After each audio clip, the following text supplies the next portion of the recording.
I want to give you an example now in the life of the Prophet of Allah sallallahu alaihi wasallam, that how he worshipped Allah Azza wa Jalla and how he was thankful to Allah Azza wa Jalla. And sometimes we get the shaitanic whispers in our mind that we don't need to do it. Yeah, we don't need to do that much. Okay, all right, yeah, we're told that we have to pray 5 times a day, but that's enough, isn't it? We don't have to do any more. And I keep on using this term, go the extra mile and do more. It's narrated that some companions of the Prophet of Allah sallallahu alaihi wasallam, they came to Sayyidina Aisha Siddiqa radiallahu ta'ala, and they said to her, tell us something about the blessed Rasul sallallahu alaihi wasallam that would astonish us. And she started weeping and she said that one night the beloved and blessed Rasul sallallahu alaihi wasallam came to me and said, allow me to worship my Rabb Allah Azza wa Jalla. I humbly said, I prefer your closeness to Allah Azza wa Jalla more than my desire. Therefore the noblest Rasul sallallahu alaihi wasallam stood in a corner of the house and started weeping. Then, having performed wuzu properly, he started reciting the Holy Quran. He sallallahu alaihi wasallam again started weeping until the tears were coming out of his blessed eyes. They came and they fell onto the ground. In the meanwhile, Sayyidina Bilal radiallahu ta'ala came, and seeing the Holy Rasul sallallahu alaihi wasallam weeping, he said, Ya Rasulullah sallallahu alaihi wasallam, may my parents be sacrificed upon you. What has made you weep? Whereas Allah Azza wa Jalla will forgive the sins of the people of the past and the future for your sake. Why are you weeping?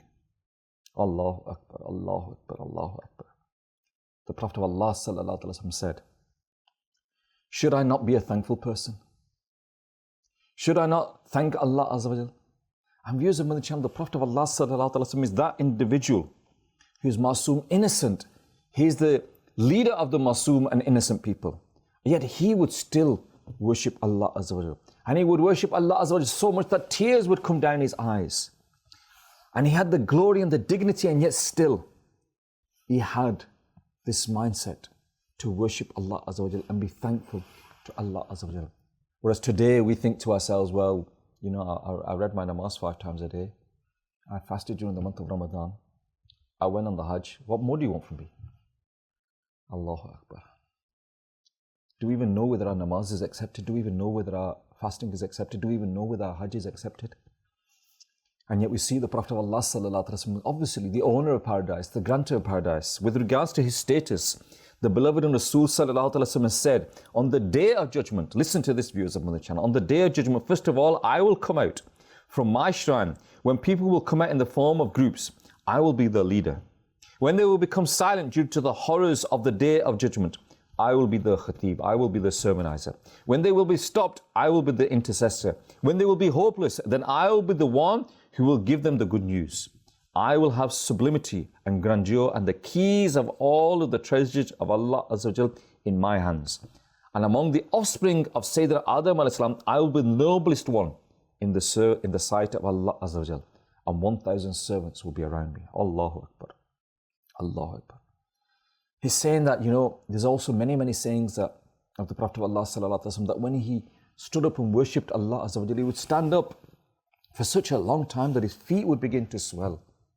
His feet would begin to swell, and he'd be standing in the standing position, and tears would roll down his face, roll down his body, and the floor would become wet due to his tears. How many tears have we shed in the way of Allah Azza wa Jalla?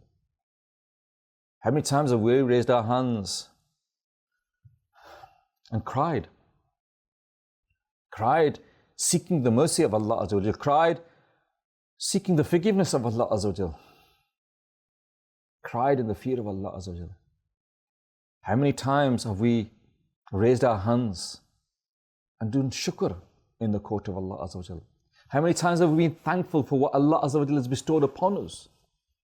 Or would you just say, whenever something good comes to ourselves, whenever a blessing comes to us ourselves, we think, yeah, it's me, it's because of me, because of who I am that this has happened. It's because of me, and I know because of what I have achieved in past, that's why this has happened to me.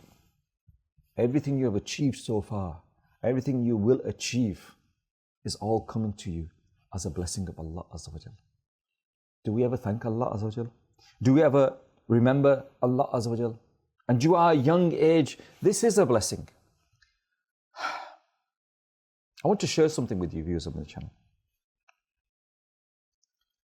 When I was at college, university, a friend of mine, one day he came in.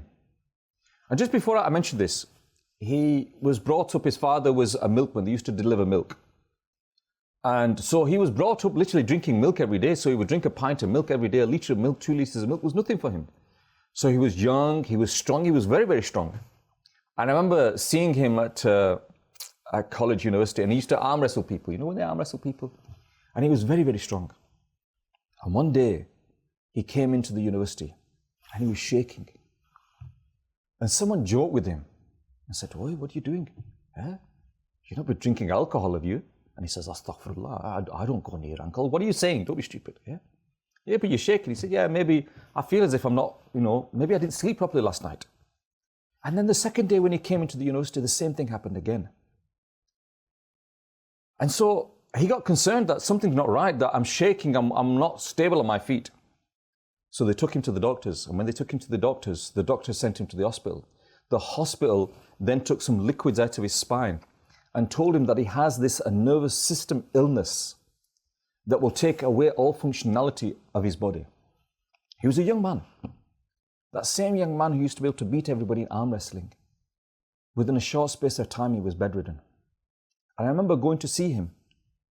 And I said to him, "Brother, shall I bring you," he was in the bed, "shall I bring you some books so that you can, read the books of Deen and pass your time doing this?" And he said to me, "Come closer." And I came closer. He said, "Look at my eyes. Look at the pupils of my eyes." And when I went closer to him, I could see the eyes were shaking like this. He said, "I can't focus. I can't see properly.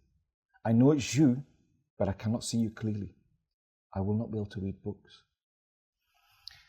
And I remember leaving there and coming home. My father was with me. And when I was coming home, I remember stopping at a service station.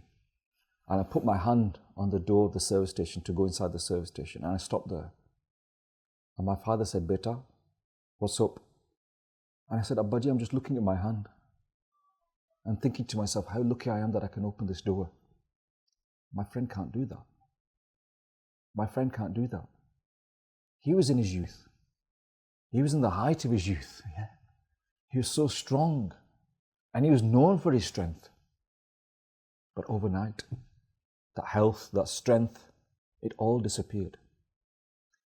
Our health, our youth, our strength, it can all disappear within a blink of an eye. And so whilst you have it, viewers of Madani Channel, take it as a blessing and make sure you utilize it in the right way. We love Madani Channel. We love Madani Channel. We love Madani Channel.